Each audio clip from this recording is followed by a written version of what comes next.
Pergi kamu dari rumah ini. Dasar babi gendut. Aku sisik melihat mukamu.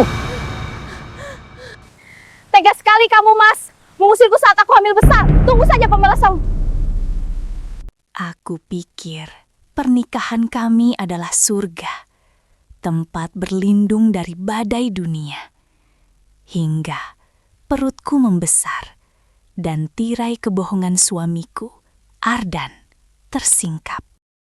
Malam itu, di usia kehamilan 8 bulan, aku tidak hanya kehilangan harga diri, tapi juga nyawa calon bayiku. Hampir direnggut oleh kaki yang pernah berjanji melindungiku. Tapi mereka lupa, Tuhan tidak pernah tidur, dan karma adalah utang yang harus dibayar lunas hingga tetes terakhir. 8 bulan adalah waktu yang ajaib. Perutku membusung sempurna, menjadi rumah hangat bagi janin yang sebentar lagi akan kulihat wajahnya. Setiap tendangan kecil adalah pengingat akan keajaiban yang tumbuh di dalam diriku, dan setiap denyutnya adalah janji masa depan yang cerah, masa depan yang dibangun bersama Ardan. Ardan, suamiku. Pria yang telah bersamaku selama hampir 20 tahun. Sejak kami masih sama-sama ingusan di bangku kuliah, hingga kini kami berdiri di puncak karier dan menanti anak pertama kami. Aku selalu mengira kami adalah pasangan yang beruntung, bahkan terlalu sempurna untuk ukuran dunia yang penuh cacat. Ardan selalu sabar menghadapi perubahan hormonku yang naik turun. Di pagi hari, ia akan membawakanku teh jahe hangat. Hanya Ardan yang tahu bahwa aku benci teh jahe, tapi ia bersikeras itu bagus untukku. Di malam hari, ia tak pernah absen memijat kakiku yang membengkak karena beban janin. Kau adalah ibuku dan ratu kecilku, bisiknya suatu malam, mencium perutku dengan penuh kasih sayang. Cepatlah keluar, Nak. Ayah sudah tidak sabar melihat ibumu kembali langsing dan bisa kita ajak kencan lagi. Tawa kami berderai. Aku percaya padanya. Aku percaya pada matanya yang selalu memancarkan kekaguman, pada sentuhannya yang tak pernah terasa hambar. Di usia pernikahan yang hampir mencapai 2 dekade, kami telah mencapai fase kenyamanan yang luar biasa. Kami tahu alur napas satu sama lain, tahu bintik tahi lalat tersembunyi, tahu mimpi dan ketakutan terdalam. Namun, kenyamanan adalah racun yang paling mematikan. Ia membuatmu lengah, membuatmu menutup mata terhadap retakan kecil di dinding fondasi yang kau kira kokoh. Sore itu, 8 bulan 3 minggu kehamilanku, aku sedang mencoba menemukan posisi tidur yang nyaman di sofa ruang keluarga. Ardan baru saja pulang dari kantor dan langsung mandi. Ponselnya yang biasanya ia bawa kemana-mana seolah itu adalah perpanjangan tangannya, tergeletak di meja kopi, layarnya menyala karena notifikasi pesan masuk. Biasanya aku tak pernah menyentuh ponselnya, bukan karena aku takut, tapi karena aku merasa tidak perlu. Kepercayaan kami terlalu mahal untuk dirusak hanya karena rasa ingin tahu murahan. Tapi kali ini, entah dorongan dari mana, mungkin naluri ibu yang semakin tajam, atau mungkin hanya takdir yang memaksa mataku melihat. Pesan itu datang dari aplikasi asing, bukan WhatsApp. Sebuah nama yang asing, Risa. Aku mengerutkan dahi. Nama itu terasa seperti jarum dingin yang menusuk kembali kenangan jauh. Kenangan yang sudah kukubur dalam-dalam di masa lalu. Risa, mantan kekasih Ardan, saat kami masih di universitas. Wanita yang nyaris merusak pertunangan kami. Tanganku gemetar. Aku meraih ponsel itu. Perutku tiba-tiba terasa tegang, seolah janin di dalamnya juga merasakan getaran ketakutan yang menjalar di sekujur tubuhku. Pesan itu singkat, tapi dampaknya sekuat badai tsunami di tengah kedamaian. Risa, 16.45. Jangan lupa kunci apartemen barunya, sayang. Malam ini adalah milik kita, dan aku ingin kau benar-benar menjadi milikku. Aku sudah merindukanmu 18 tahun ini, dan kini kita tak perlu sembunyi lagi. Dunia seolah berhenti berputar. 18 tahun. Angka itu berdenging di telingaku, mengalahkan detak jantungku yang berpacu liar. 18 tahun. Itu adalah durasi penuh hubunganku dengan Ardan sejak kami memutuskan untuk serius. 18 tahun yang ia habiskan bersamaku, sambil diam-diam, mungkin memendam kerinduan pada wanita lain. Kunci apartemen Bam. Aku mematikan layar ponsel dan meletakkannya kembali, seolah tak terjadi apa-apa. Jari-jariku terasa dingin. Aku bisa mendengar suara Ardan bersenandung pelan dari kamar mandi, lagu yang selalu ia nyanyikan saat sedang bahagia. Lagu itu kini terdengar seperti ejekan yang kejam. Aku bangkit berdiri. Perutku terasa berat, sangat berat, seolah isinya bukan lagi seorang bayi, melainkan sebongkah batu es yang menghancurkan organ-organ di dalam. Sinta, kenapa kau sudah bangun? Mau kubuatkan susu hangat? Ardan keluar dari kamar, hanya mengenakan handuk yang melilit pinggangnya. Ia tampak sempurna, rambutnya masih basah, bau sabun lemon yang segar. Aku memaksakan senyum, senyum palsu yang terasa kaku di wajahku. Tidak, aku hanya merasa gerah.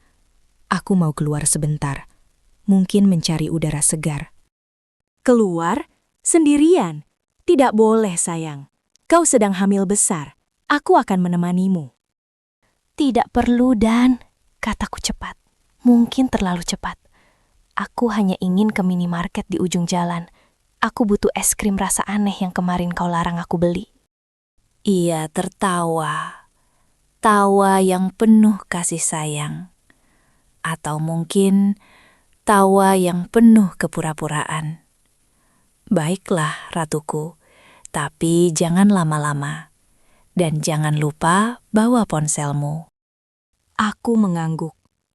Aku memeluknya sebentar, menempelkan telingaku di dadanya, berusaha mendengar kebenaran di balik detak jantungnya. Apakah ada penyesalan? Apakah ada ketakutan? Aku tidak tahu. Yang ku tahu, saat ini, ia terasa seperti orang asing yang baru kutemui. Aku mengambil kunci mobilku, kunci rumah, dan kunci cadangan yang selalu ia simpan di dalam kotak P3K. Kunci cadangan yang tidak pernah kubayangkan akan kugunakan untuk menyergapnya di sarang perselingkuhannya.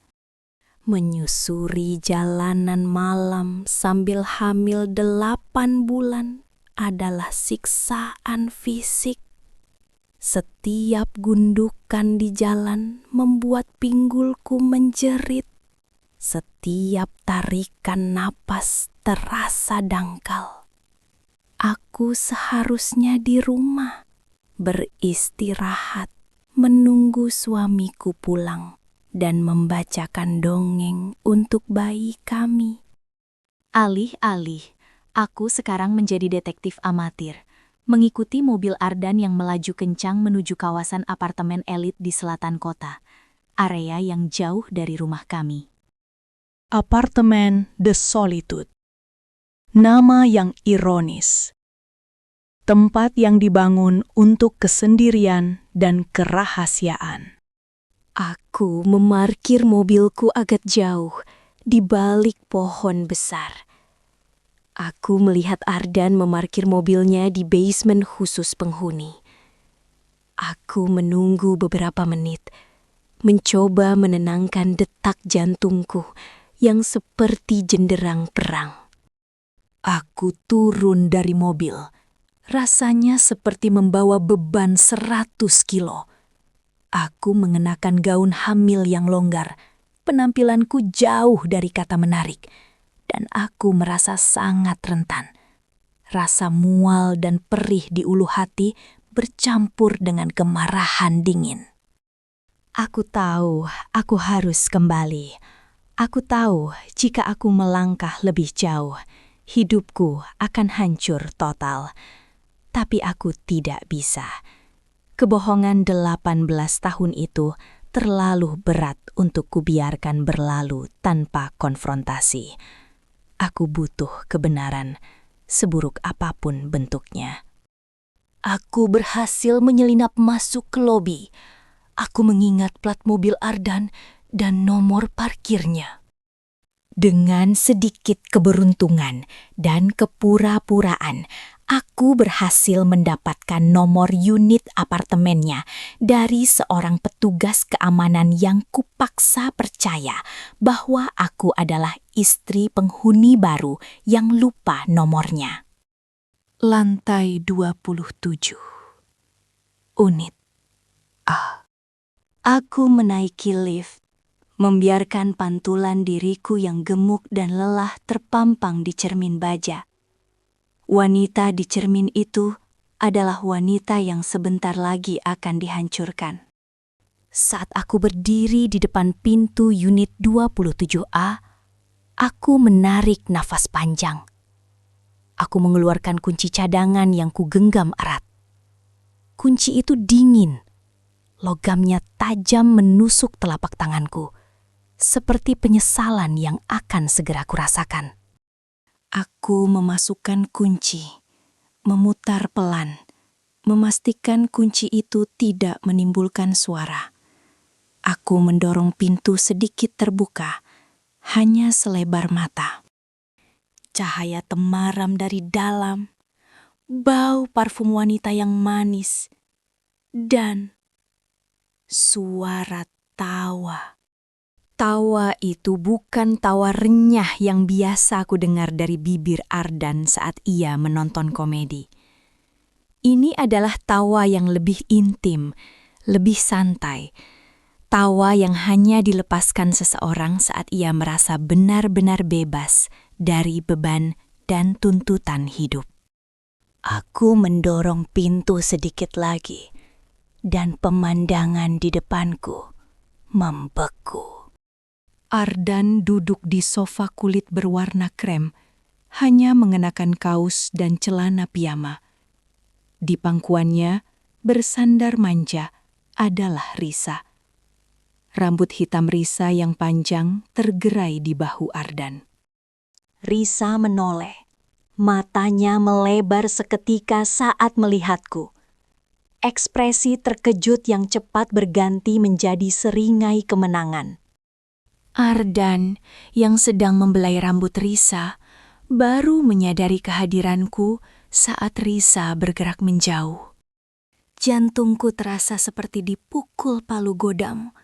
Aku tidak merasakan sakit di perutku, tidak merasakan mual, hanya mati rasa yang total.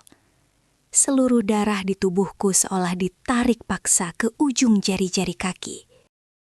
Sinta? Suara Ardan terdengar terkejut, namun tanpa nada penyesalan sedikit pun. Hanya kejengkelan karena diganggu. Aku melangkah masuk, tidak peduli pada pintu yang kubiarkan terbuka. Aku hanya bisa menatap Ardan, pria yang 18 tahun lalu mengucapkan janji sakral di depan altar. 18 tahun, suaraku serak, hampir tak terdengar. Aku menunjuk Risa dengan jari gemetar. 18 tahun, Ardan. Apakah ini yang kau maksud dengan menungguku kembali langsing? Ardan menghela napas panjang, seolah aku adalah masalah kecil yang mengganggu acara besarnya. Ia tidak mencoba menutupi, tidak berusaha berbohong. Ia justru bersikap defensif. Kau tidak seharusnya di sini, Sinta. Aku sudah bilang, aku butuh waktu sendirian, katanya dingin. Waktu sendirian? Aku tertawa. Tawa yang terdengar histeris dan menyakitkan di telingaku sendiri. Kau butuh waktu dengan wanita ini. Wanita yang kau bilang sudah kau lupakan sejak lama. Wanita yang kau bilang hanyalah kesalahan masa muda. Risa bangkit, menatapku dengan tatapan merendahkan. Kau tidak tahu apa-apa, Sinta. Kami tidak pernah putus. Kau hanyalah jeda yang panjang. Kebetulan yang tidak perlu. Diam, Risa, potong Ardan, tapi tatapannya tetap terpaku padaku. Air mata mulai mengaburkan pandanganku, tapi aku menolak untuk menangis. Aku menatap perutku yang besar, yang bergerak-gerak karena bayi di dalamnya, seolah ikut merasakan tekanan. Ardan, ini anakmu. 8 bulan di perutku. Kita merencanakan ini. Kita membeli perlengkapan bayi. Kau yang bilang kau mencintaiku. Aku menjerit. Rasa sakit itu akhirnya menemukan jalan keluarnya. Ardan mendengus. Ekspresinya berubah menjadi jijik. Ini bukan wajah Ardan yang kukenal. Ini adalah topeng yang ia jatuhkan. Memperlihatkan monster di baliknya. Cinta? Aku tidak pernah benar-benar mencintaimu, Sinta. Aku mencintai kenyamanan dan stabilitas yang kau tawarkan. Aku mencintai citra keluarga sempurna yang kau bangun. Katanya tajam, setiap kata seperti pecahan kaca yang menusuk. Tapi sekarang, aku muak. Aku muak dengan drama kehamilan ini. Aku muak dengan rengekanmu. Aku muak melihatmu setiap hari. Dia melangkah mendekatiku, matanya menyala penuh kebencian. Lihat dirimu, ia menunjukku dengan kasar. Kau adalah beban yang menjijikkan. Kau gemuk, bengkak, dan terus-menerus mengeluh sakit. Aku ingin bebas dari semua ini. Aku ingin kembali pada wanita yang tidak membuatku merasa terikat dan terbebani. Air mataku menetes deras, tapi bahkan tangisan itu tidak bisa meredakan rasa sakit yang mematikan di hatiku. Beban, menjijikkan. Kata-kata itu berputar, merobek sisa-sisa harga diriku. Lalu bagaimana dengan anak ini? Tanyaku. Suaraku nyaris putus asa. Ardan mengangkat bahu dengan acuh tak acuh. Itu masalahmu. Anggap saja ini adalah kesalahan terakhir kita. Aku sudah memutuskan. Aku ingin kita cerai. Kau urus suratnya dan aku akan mengurus pembagian harta. Aku akan memberikanmu tunjangan yang cukup untuk membesarkan anak itu. Sendirian. Rasa sakit itu terlalu besar. Kebohongan 18 tahun, kekejaman di depan wanita lain, dan penghinaan terhadap janin di perutku. Semua itu terlalu berat untuk ditanggung oleh fisikku yang sudah sangat rapuh. Dunia mulai berputar. Lantai marmer apartemen itu terasa dingin dan berjarak. Aku merasakan tendangan keras di perutku, seolah bayi itu juga menolak kata-kata ayahnya. Lalu, rasa sakit yang tajam dan menusuk menjalar dari punggung bawahku. Penglihatanku meredup. Suara Ardan yang masih menyalak menuntut agar aku pergi menjadi samar. Hal terakhir yang kurasakan adalah tubuhku yang berat menghantam lantai dan kehangatan yang asing membasahi pahaku. Aku jatuh ke dalam kegelapan, membawa serta bayi 8 bulan di perutku, dan 18 tahun kebohongan yang akhirnya terkuak di matanya. Aku hanya berharap saat aku bangun, ini semua hanyalah mimpi buruk yang mengerikan. Tapi aku tahu, ini adalah permulaan neraka. Aku tidak tahu apa yang lebih menyakitkan. Melihat matanya yang dulu penuh cinta, kini menatapku seperti sampah menjijikan, atau merasakan lantai marmer yang dingin menusuk lututku saat aku merayap. Ardan, kumohon, jangan begini. Suaraku serak, hampir tak terdengar di antara isak tangis yang membelenggu paru-paruku. Aku menjulurkan tangan, mencoba meraih ujung celananya yang mahal, mencari sisa-sisa koneksi terakhir yang mungkin masih ada di antara kami. Di belakangnya, Risa berdiri tegak. Postur tubuhnya seperti patung kemenangan yang dingin dan kejam. Ia tidak bergerak, tidak bicara, hanya membiarkan senyum tipisnya yang seperti goresan pisau mengiris udara di antara kami.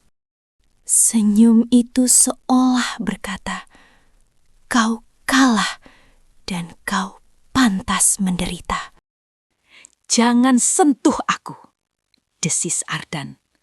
Suaranya rendah, tetapi mengandung ancaman yang membuatku gemetar.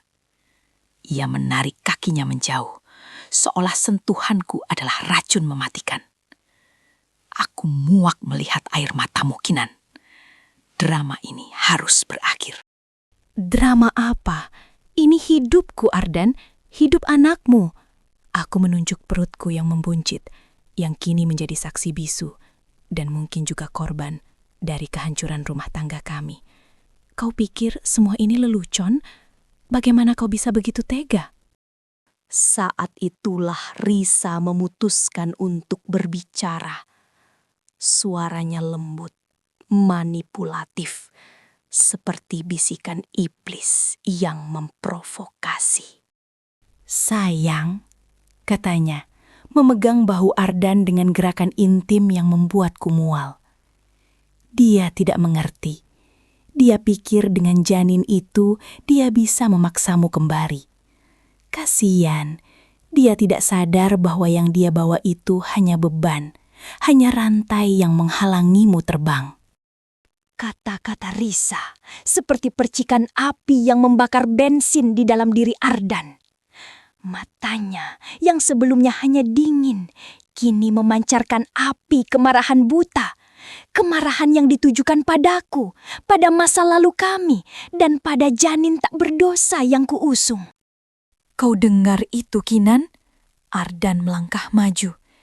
"Ini bukan Ardan yang kunikahi. Ini adalah monster asing yang mengenakan wajah suamiku. Aku tidak butuh rantai. Aku tidak butuh anak ini jika kehadiran dia berarti aku harus terikat padamu." "Ardan, jangan." Aku mencoba berdiri. Naluri melindungi diri dan bayiku mengambil alih. Aku tahu ini adalah batas akhir. Aku harus pergi segera. Namun aku terlambat. Ardan melayangkan tangannya, bukan tamparan, tetapi sebuah dorongan kasar. Kekuatan dorongan itu dikombinasikan dengan berat tubuhku yang sedang hamil 8 bulan, membuatku kehilangan keseimbangan sepenuhnya. Punggungku, bahuku, dan kepala bagian belakangku menghantam dinding marmer ruang tamu dengan bunyi yang memekakkan. Udara segera terenggut dari paru-paruku. Rasa sakitnya tajam dan menyebar, tetapi yang lebih menakutkan adalah getaran yang merambat melalui tubuhku, langsung menuju rahim. Aku merosot ke lantai, tubuhku lunglai, berusaha mengatur napas. Jantungku berdebar kencang, bukan karena ketakutan, tetapi karena alarm mendadak yang menjerit dari dalam diriku. Bahaya. Aku melihat bintang-bintang kecil menari di depan mataku. Saat kesadaranku mulai pulih, aku mendengar suara langkah kaki Ardan mendekat. Pergi, sekarang juga. Perintahnya. Suaranya kini kembali tenang. Menakutkan. Ia tampak puas dengan apa yang baru saja ia lakukan. Seolah ia baru saja membersihkan kotoran yang mengganggu pemandangan. Aku mencoba menjawab, tetapi hanya erangan yang keluar. Aku memejamkan mata, memeluk perutku yang terasa kebas, berharap rasa sakit itu segera mereda. Aku hanya ingin pergi dengan selamat. Tetapi Ardan belum selesai. Provokasi Risa telah memutus kabel terakhir akal sehatnya. Ia berdiri di atasku, bayangannya besar dan mengancam. Kau tidak mau bergerak? Baiklah. Lalu, itu terjadi. Aku melihat gerakan itu seperti dalam film yang diperlambat, namun dampaknya secepat kilat. Ia mengangkat kaki kanannya, sepatu pantofel kulit mengkilap yang baru kubelikan untuknya bulan lalu, dan melayangkannya. Tendangan itu datang tepat ke tengah perutku yang membuncit. Ini bukan sekadar tendangan. Ini adalah hantaman brutal, serangan langsung terhadap kehidupan yang kubawa. Suara benturan itu terdengar tumpul, mengerikan, dan tak mungkin berasal dari tubuh manusia. Rasa sakit yang melanda tubuhku melampaui segala deskripsi. Itu adalah gelombang kejut yang membakar, yang menghapus semua kesadaran lain. Bukan hanya nyeri fisik, tetapi sebuah jeritan biologis.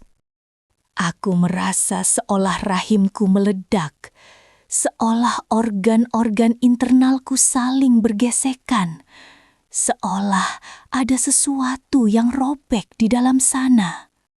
Yang paling menakutkan, yang membuat darahku membeku, adalah hening mendadak dari dalam perutku. Putriku, yang biasanya aktif menendang setiap kali aku stres, kini diam. Aku ambruk total, mulutku terbuka, tetapi tidak ada suara yang keluar, hanya udara yang terhirup dalam desahan yang menyayat hati. Aku mencengkram kain celana hamilku, merasakan sensasi basah yang hangat dan lengket di antara kedua kakiku. Darah. Banyak sekali darah. Aku mencoba fokus pada Ardan, tetapi wajahnya kabur. Yang kudengar hanyalah tawa kecil yang dingin. Tawa Risa. Akhirnya dia diam, ujar Risa, dengan nada jijik, seolah ia baru saja melihat kecoa terinjak.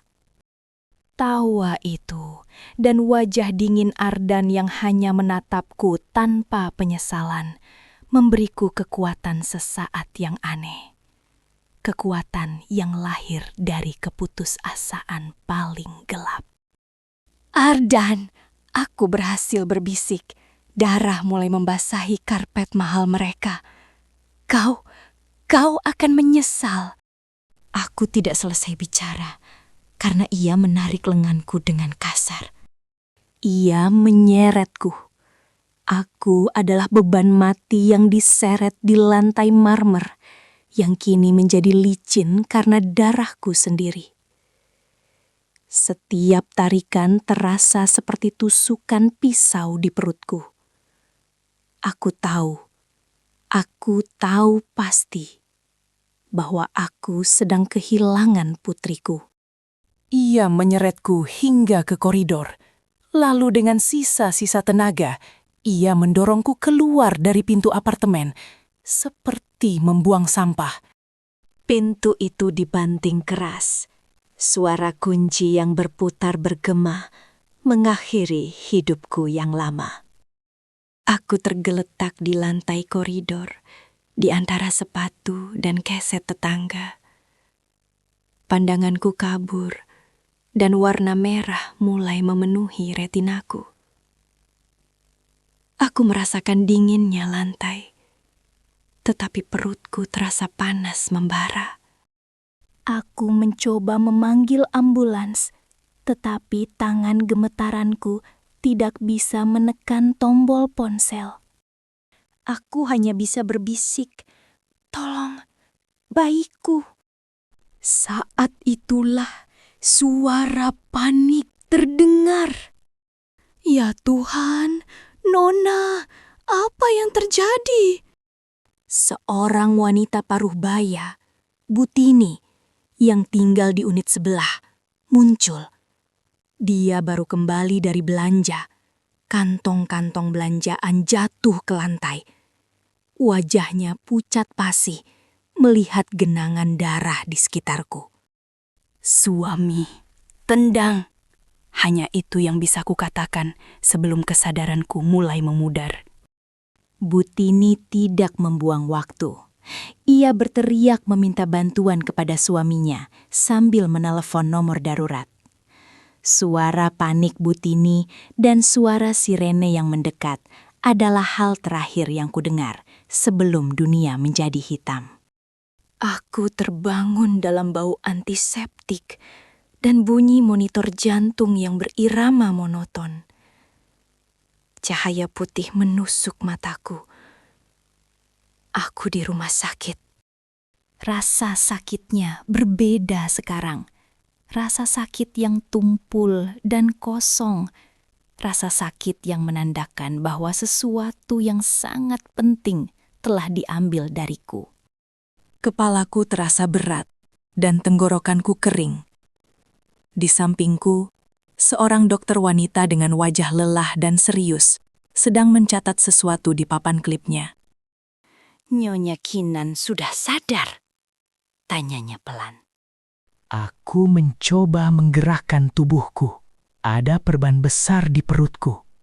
Aku tidak lagi hamil 8 bulan. Aku mencoba menggerakkan tubuhku. Ada perban besar di perutku. Aku tidak lagi hamil 8 bulan. Dokter itu menghela napas panjang. Tatapannya menyiratkan simpati yang mendalam, tetapi juga kelelahan karena menghadapi tragedi manusia. "Bayiku, putriku." Suaraku lemah, penuh ketakutan. "Putriku?" aku mendesak. Air mata mulai menggenang. Dokter itu menghela napas panjang. Tatapannya menyiratkan simpati yang mendalam, tetapi juga kelelahan karena menghadapi tragedi manusia. "Anda sangat beruntung, Nyonya Kinan. Kami nyaris kehilangan Anda berdua. Pendarahan internal Anda sangat parah akibat trauma benda tumpul di perut." "Putriku," aku mendesak, air mata mulai menggenang. "Kami harus melakukan operasi Cito, darurat segera. Putri Anda lahir prematur, usia kehamilan 32 minggu.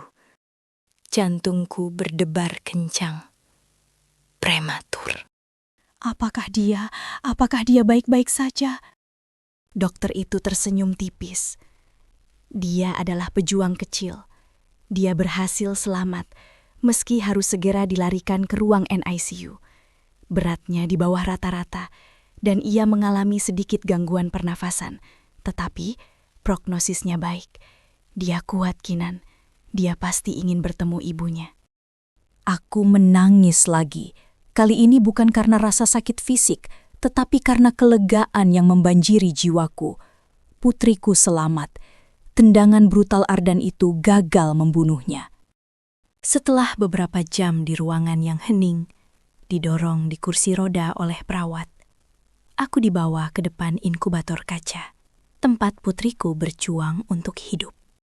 Dia sangat kecil. Jauh lebih kecil dari yang seharusnya. Wajahnya yang merah tertutup selang-selang kecil yang membantunya bernafas.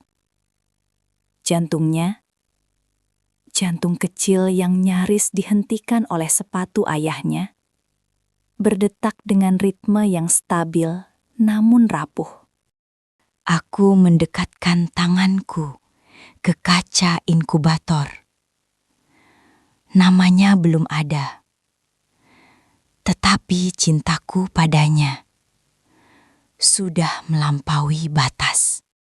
Saat aku menatap wajah mungil yang prematur itu, di saat aku merasakan bekas luka sayatan operasi yang baru, dan merasakan nyeri tumpul di tempat tendangan itu mendarat, sebuah resolusi dingin dan keras terbentuk dalam diriku. Ardan, Risa, mereka telah berusaha membunuhku. Mereka telah mencoba membunuh anakku. Mereka telah merenggut semua yang kumiliki, menghancurkan martabatku, dan membuangku di koridor seperti sampah. Tidak ada lagi air mata.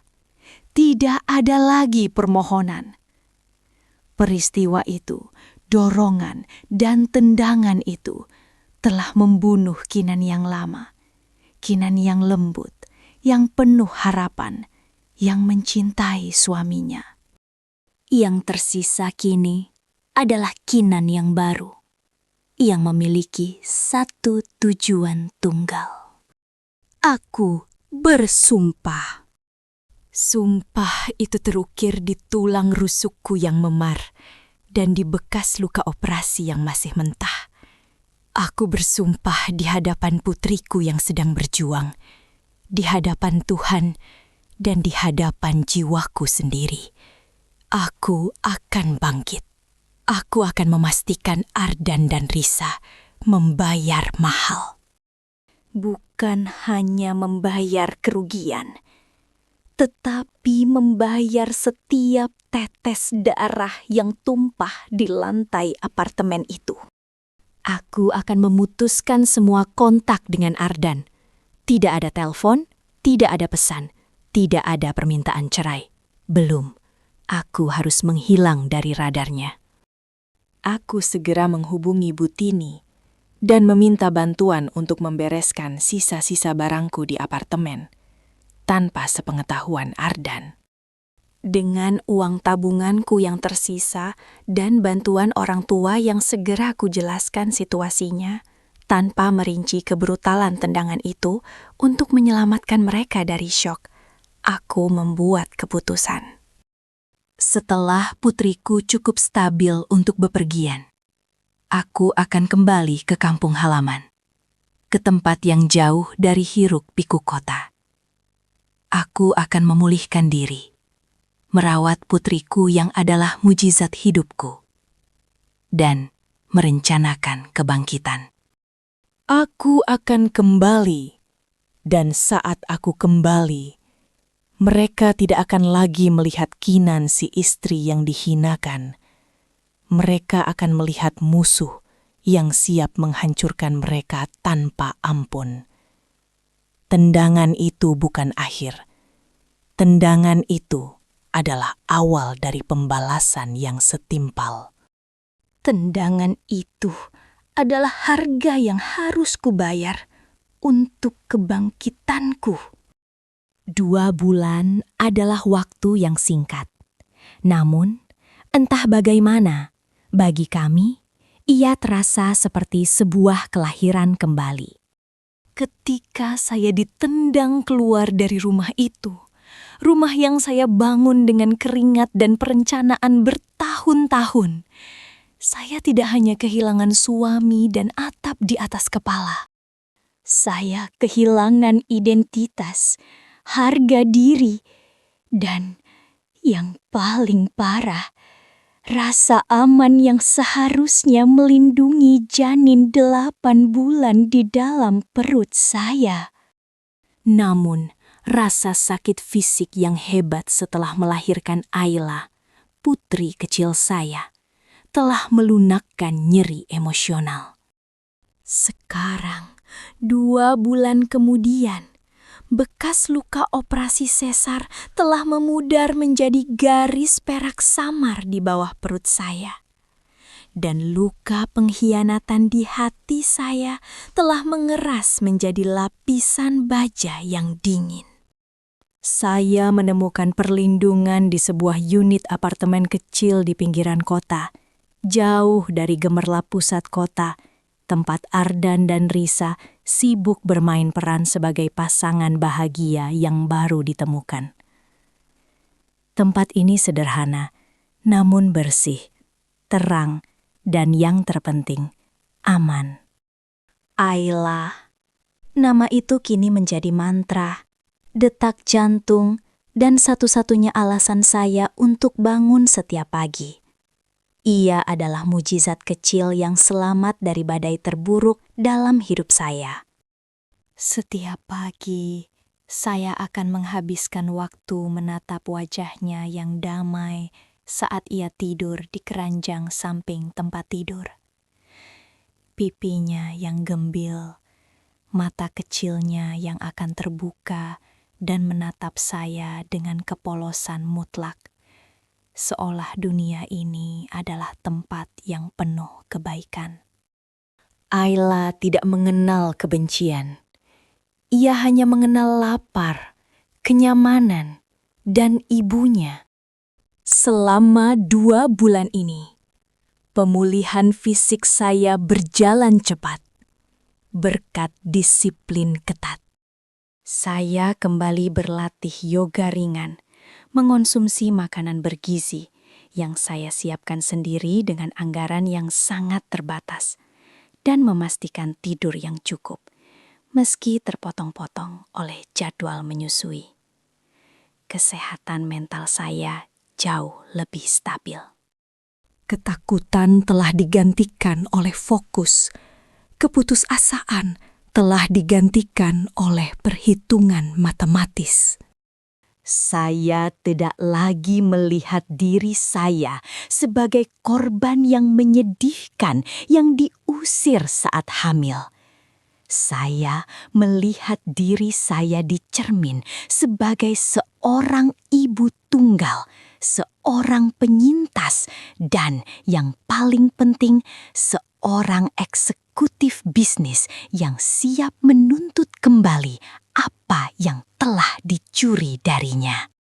Senyap di balik tirai besi. Sementara dunia baru saya dipenuhi dengan aroma bedak bayi, susu, dan deterjen pakaian yang lembut. Dunia Ardan dan Risa mulai dipenuhi bau panik dan kekacauan finansial. Ardan selalu bangga menyebut dirinya CEO dari Synergy Corp, perusahaan konsultasi dan pengembangan properti yang kami dirikan bersama. Namun, Ardan tidak pernah benar-benar menjadi otak dari perusahaan itu. Ia adalah wajah, frontman, yang handal dalam presentasi dan networking. Saya, di balik tirai, adalah manajer operasi, CFO bayangan, dan perencana strategis. Saya mengatur arus kas, memprediksi resiko, mengelola staf inti, dan menyaring semua proposal investasi. Sejak Ardan dengan sombongnya mengambil alih kendali penuh dan mengusir saya tahu kehancuran hanya tinggal menunggu waktu. Masalahnya bukan jika, melainkan kapan. Dalam keheningan rumah kontrakan ini, dengan Ayla tertidur pulas di sebelah saya menghabiskan waktu malam saya. Laptop usang saya menjadi pusat komando. Untungnya, sebelum saya diusir, saya telah menanam beberapa biji yang kini mulai berbuah. Saya memiliki akses rahasia ke beberapa server cadangan dan, yang paling penting, seorang sekutu loyal di dalam perusahaan, Rian, kepala IT yang lama saya percayai.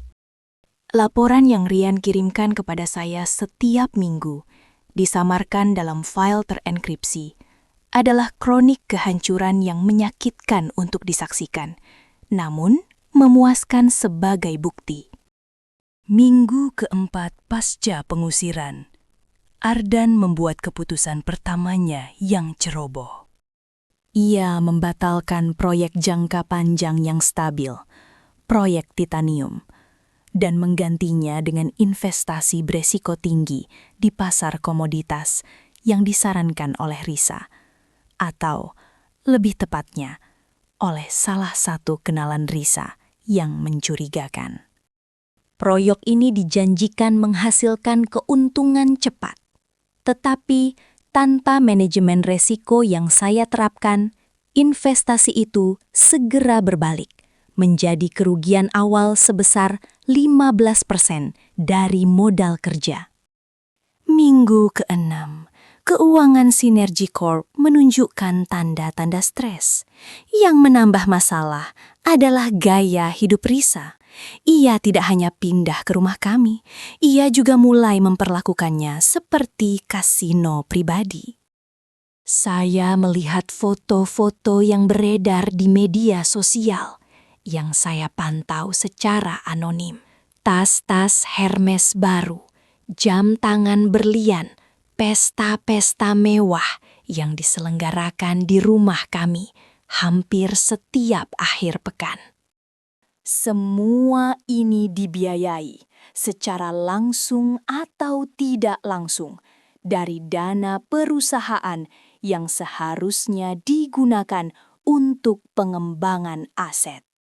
Rian mengonfirmasi bahwa Ardan mulai menandatangani transfer dana yang dicurigai sebagai dana operasional tak terduga untuk menutupi tagihan belanja Risa yang tak masuk akal. Ini bukan hanya pemborosan, ini adalah penyalahgunaan aset yang dapat dituntut secara hukum. Saya mengumpulkan semua bukti ini dengan ketelitian seorang ilmuwan. Setiap screenshot transfer, setiap foto tagihan, setiap email internal yang menunjukkan kepanikan Ardan diarsipkan, diverifikasi, dan dicetak. Ini bukan lagi tentang emosi, ini adalah kasus bisnis. Suara retakan di istana kaca. Kehancuran mereka semakin cepat karena dua faktor yang saling merusak, arogansi Ardan dan kerakusan Risa. Ardan yang selama ini merasa dirinya adalah jenius finansial hanya karena ia adalah pemilik perusahaan, kini harus menghadapi kenyataan pahit. Staf inti yang terbiasa dengan struktur dan efisiensi yang saya tanamkan, mulai kebingungan dan demoralisasi. Mereka tidak menghormati Risa, dan mereka mulai meragukan kemampuan Ardan. Saya mendengar dari Rian bahwa Ardan mulai sering berteriak dalam rapat dan selalu menyalahkan orang lain. Kepanikan adalah racun yang paling efektif dalam bisnis. Saya membayangkan Ardan duduk di meja makan yang dulunya kami gunakan untuk membahas strategi masa depan Ayla. Kini panik menatap laporan bank yang kian menipis. Sementara Ardan bergulat dengan krisis likuiditas yang semakin parah, Risa justru menjadi beban paling berat. Ia tidak peduli dengan perusahaan. Baginya, Ardan adalah mesin ATM yang baru. Salah satu laporan yang paling membuat saya tersenyum dingin adalah transfer dana sebesar 200 juta rupiah untuk dekorasi ulang kamar tidur utama. Kamar tidur yang saya desain dengan susah payah kini harus dirombak total hanya karena Risa tidak menyukai warna tirai. Mereka sedang membangun istana dari pasir yang basah. Gumam saya pada diri sendiri suatu malam, saat Ayla menggeliat mencari posisi nyaman di pelukan saya. Dan aku memiliki air pasang yang siap menyapunya. Strategi pembalasan yang dingin. Rasa marah saya tidak pernah hilang sepenuhnya, tetapi ia telah berevolusi. Ia tidak lagi membakar saya. Ia kini menjadi bahan bakar yang dingin, memacu kecerdasan saya. Saya menghubungi Pak Surya, pengacara korporat yang sangat saya percayai, dan yang dulu menangani semua kontrak besar Sinergi Corp. Pak Surya terkejut mendengar keadaan saya, tetapi ia segera menunjukkan kekaguman atas persiapan yang telah saya lakukan. Kau tidak datang sebagai korban, Nyonya. Katanya melalui panggilan video yang saya lakukan saat Ayla tidur. Kau datang sebagai eksekutif yang dipecat secara tidak sah, dengan bukti yang menunjukkan kerugian finansial perusahaan akibat keputusan yang ceroboh dan tidak etis dari direktur utama. Ini adalah kasus yang kuat, bukan hanya gugatan cerai. Strategi kami dibagi menjadi 2 tahap. 1. Gugatan hukum harta gonogini dan pengkhianatan. Mengajukan gugatan cerai dengan tuntutan pembagian harta gonogini secara adil, termasuk saham perusahaan yang selama ini hanya atas nama Ardan. Ditambah tuntutan ganti rugi atas pengkhianatan dan pengusiran saat hamil. 2. Serangan bisnis, kudeta korporat. Menggunakan bukti-bukti kekacauan finansial dan penggelapan dana untuk menuntut pengembalian aset. Dan yang paling ekstrim, menggugat Ardan dari posisi CEO. Saya juga mulai membangun jaringan bisnis kecil saya sendiri. Saya menggunakan tabungan pribadi yang saya pisahkan dari dana rumah tangga. Tabungan yang Ardan tidak pernah tahu keberadaannya, untuk mendaftarkan perusahaan konsultan kecil. Ini adalah rencana cadangan dan platform bagi saya untuk menerima kontrak-kontrak kecil dari kolega lama yang bersimpati. Saya tidak ingin hanya mengambil uangnya. Saya ingin mengambil kendali atas perusahaan yang saya bangun dan memastikan Ardan tidak bisa lagi menghancurkan warisan yang seharusnya menjadi milik Ayla. 2 bulan telah berlalu. Saya yang seharusnya menjadi rapuh setelah melahirkan, kini berdiri lebih tegak, lebih kuat, dan lebih fokus dari sebelumnya. Setiap malam, saya akan memegang tangan mungil Ayla.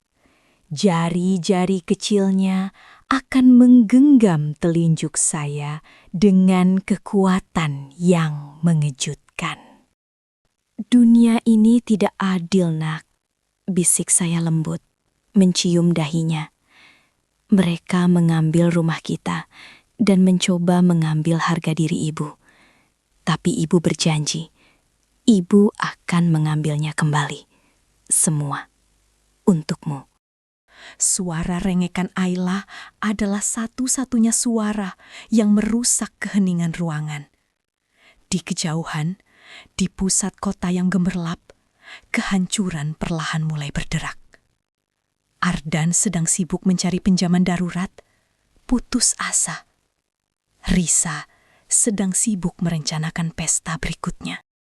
Mereka menikmati kebebasan semu mereka, tidak menyadari bahwa saya telah melewati masa duka dan kini berada pada tahap persiapan perang. Senyap 2 bulan ini bukanlah periode kelemahan. Ini adalah periode penetasan. Dan sebentar lagi, cangkang itu akan pecah, melepaskan badai yang jauh lebih besar daripada yang pernah mereka bayangkan. Saya siap. Saya hanya menunggu waktu yang tepat untuk menekan tombol eksekusi. Karma bagi mereka tidak akan datang sebagai bisikan, melainkan sebagai guntur yang memekakkan telinga. 2 bulan telah berlalu sejak tendangan kejam Ardan mendarat di atas kehormatanku, dan sejak Ayla lahir ke dunia. Dunia yang kubangun kini terasa sunyi, damai, dan stabil. Sebuah benteng yang kukelilingi dengan ketenangan yang dingin.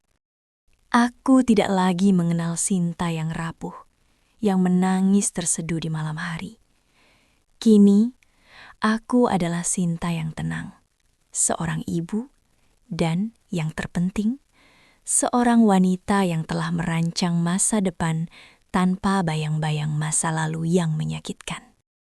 Keseimbangan kosmik memiliki cara kerjanya sendiri.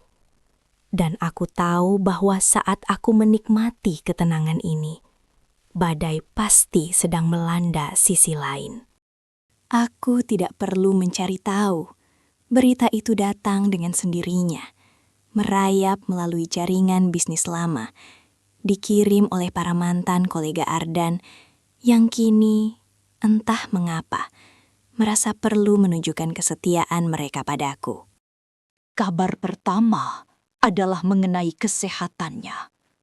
Ardan, sang raja yang berdiri di atas arogansi, didiagnosis menderita penyakit serius yang memerlukan serangkaian perawatan mahal dan berkelanjutan. Penyakit itu, bagi seorang pria yang mendefinisikan dirinya melalui kekuasaan dan fisik yang prima, adalah hukuman yang kejam dari takdir. Kabar kedua, yang jauh lebih manis bagiku, adalah tentang Risa.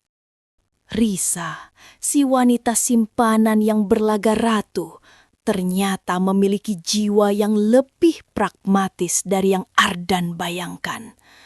Begitu mengetahui kondisi Ardan, begitu melihat kartu kredit perusahaan mulai diblokir oleh krisis likuiditas, Risa menghilang.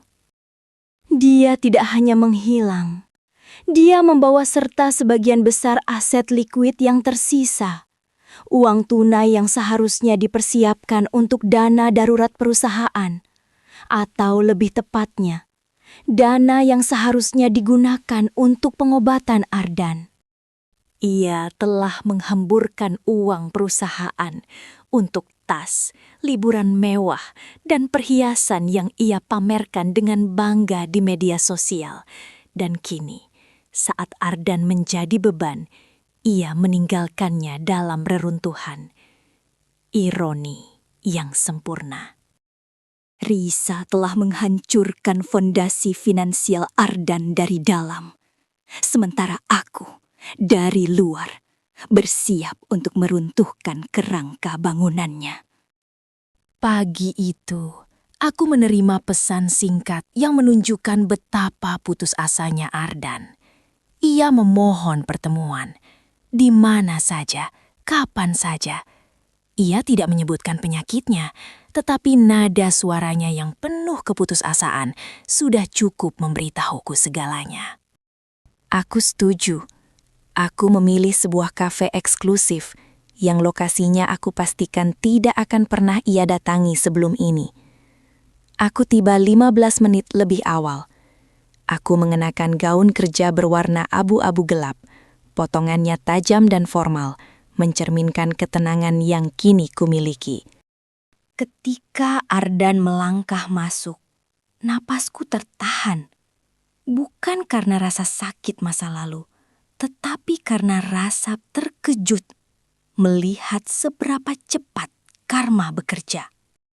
Pria yang 2 bulan lalu berdiri tegak, penuh kesombongan saat menendangku keluar, kini terlihat ringkih. Wajahnya cekung, matanya kuning dan kelelahan, dan meski ia masih mengenakan setelan mahal, bahunya merosot ke bawah, seolah membawa beban yang terlalu berat. Aura kekuasaan yang dulu memancar darinya telah digantikan oleh aroma keputusasaan yang samar. Ia duduk di hadapanku.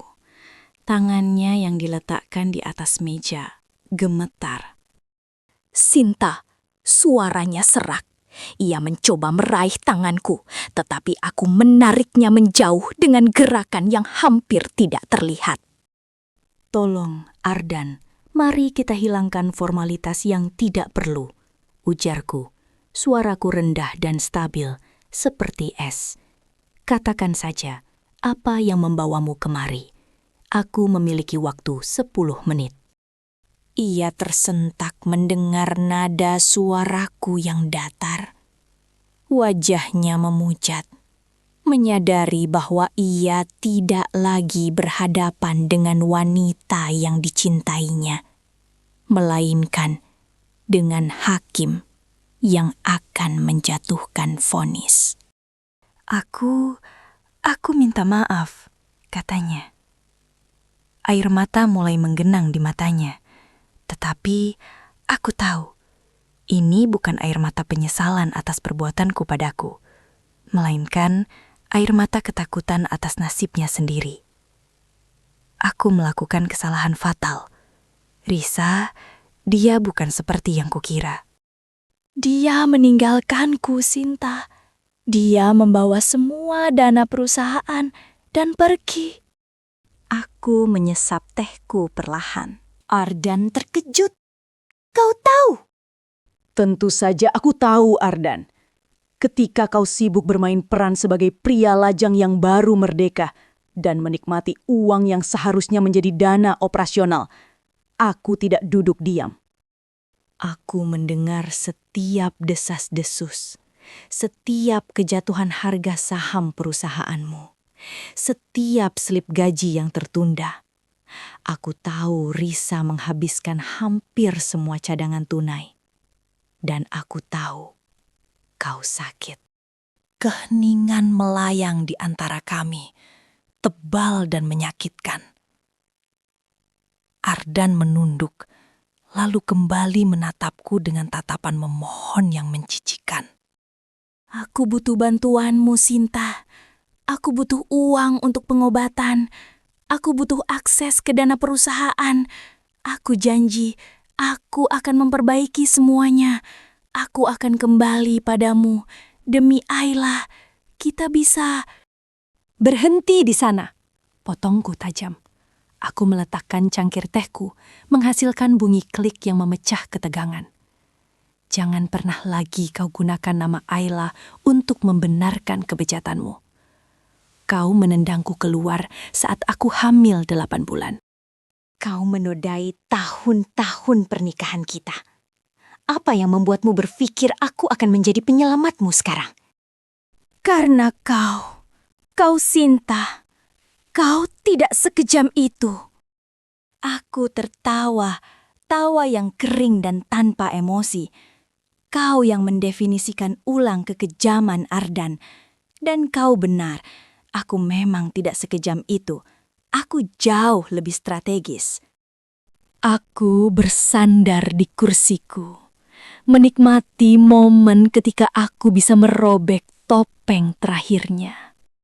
Mari kita bicara tentang perusahaan yang sangat kau cintai. Perusahaan yang kau gunakan sebagai alat untuk mengusirku. Kataku, nadaku berubah menjadi bisnis murni, tanpa emosi. Kau tahu, ketika seorang CEO sedang sakit dan sibuk dikejar wanita yang hanya mencintai uangnya, ia cenderung mengabaikan urusan penting.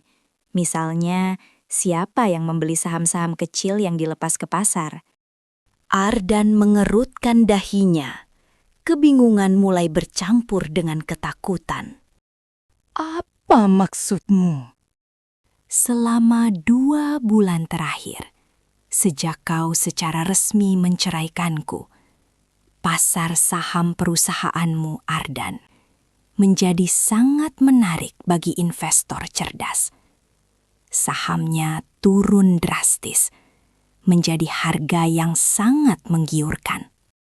Dan karena kau sibuk mencari uang tunai untuk menutupi hutang Risa, kau tidak sadar bahwa aku, melalui beberapa perusahaan cangkang dan bantuan ahli hukum terbaik, telah mengakuisisi saham minoritas itu secara sistematis. Arden mulai menggeleng. Tidak, itu tidak mungkin. Aku masih pemegang saham mayoritas. Aku menyeringai, senyum yang tidak pernah ia lihat sebelumnya. Dingin, puas, dan final. Tidak lagi. Malam sebelum kau datang ke sini, semua akuisisi sudah diselesaikan. Aku baru saja menerima laporan dari pengacara kami pagi ini. Dengan penambahan saham yang kukuasai saat kita menikah, yang kau pikir sudah kau amankan, ditambah saham yang kubeli selama masa kekacauanmu, aku kini memiliki suara yang paling signifikan di perusahaan. Atau lebih tepatnya, aku menjeda, membiarkan kalimat itu menggantung di udara, membiarkannya meresapi kehancurannya. Aku adalah pemilik mayoritas saham perusahaan yang kau dirikan, Ardan. Tahtamu telah runtuh. Wajah Ardan kehilangan semua warna. Kejutannya begitu mendalam hingga ia tampak kesulitan bernafas. Ia tidak hanya bangkrut secara uang tunai, tetapi kini ia juga kehilangan identitasnya. Perusahaan adalah dirinya. Kau melakukan ini, bisiknya, suaranya nyaris tidak terdengar.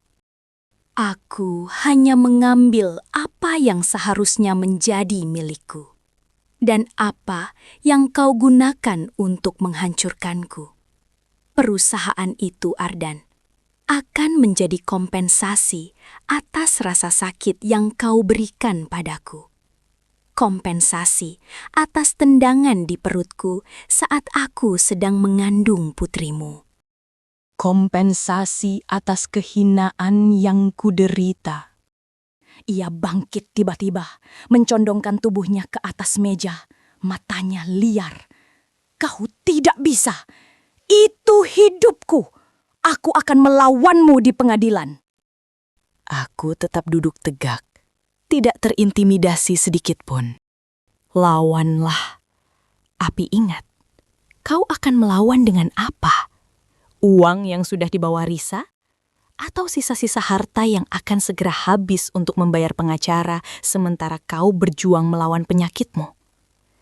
Tidak ada yang tersisa untukmu, Ardan. Kau sendirian, bangkrut, dan sakit. Kau bukan lagi seorang CEO. Kau hanyalah seorang mantan suami yang malang. Ia kembali menjatuhkan diri di kursi, tangannya memegangi kepalanya yang pusing. Sinta, kumohon, tolong, setidaknya untuk Ayla, beri aku pekerjaan. Biarkan aku berobat. Aku akan melakukan apa saja. Permohonan itu tidak menyentuh hatiku sedikit pun. Hati yang dulu mencintainya telah mati. Dikubur di hari ia menendangku keluar dari rumah kami. Aku berdiri. Aku tidak perlu mengucapkan kata-kata terakhir yang kejam. Kehancurannya sudah merupakan kata-kata paling kejam yang bisa ia dengar. Aku datang ke sini bukan untuk bernegosiasi atau berdamai, Ardan, kataku, melangkah mundur sedikit.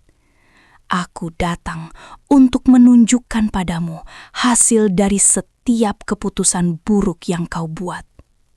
Pengkhianatanmu adalah bumerang paling mematikan. Sekarang kau harus memanennya sendirian. Aku berbalik. melangkah menuju pintu tanpa menoleh lagi. Sinta, jangan lakukan ini. Aku butuh kau, teriaknya dari belakang. Aku berhenti. Tangan sudah memegang gagang pintu. Tidak, bisikku, cukup keras agar ia mendengarnya. Aku tidak butuh kau, dan kau, Ardan, tidak butuh aku. Kau hanya butuh cermin untuk melihat betapa buruknya keputusanmu selama ini. Selamat tinggal. Aku membuka pintu dan melangkah keluar, menutupnya dengan suara klik yang tegas. Di baliknya, aku meninggalkan Ardan, sang pengkhianat, sendirian di tengah runtuhnya tahta yang ia bangun di atas air mata dan kebohongan. Aku tidak pernah lagi menoleh ke belakang. Ardan, kejatuhannya, dan penyakitnya menjadi bab yang tertutup rapat. Aku mendedikasikan hidupku untuk Ayla, putriku, dan perusahaan yang kini menjadi milikku. Aku mengambil kendali penuh, memecat orang-orang yang berkolusi dengan Ardan, membersihkan kebobrokan finansial yang ditinggalkan Risa, dan membangun kembali perusahaan dengan integritas dan visi yang baru. Setiap pagi, saat Ayla tersenyum cerah di gendonganku, dan setiap sore, saat aku menandatangani dokumen penting di meja CEO, aku menyadari satu hal. Aku tidak hanya mendapatkan kembali martabatku, tetapi aku juga mendapatkan hidup yang jauh lebih besar dan lebih bermakna. Pengkhianatan Ardan mungkin telah merobek hidupku sejenak. Tetapi ia juga memberiku kesempatan untuk mendirikan tahta yang sejati, yang terbuat dari kekuatan batin dan harga diri.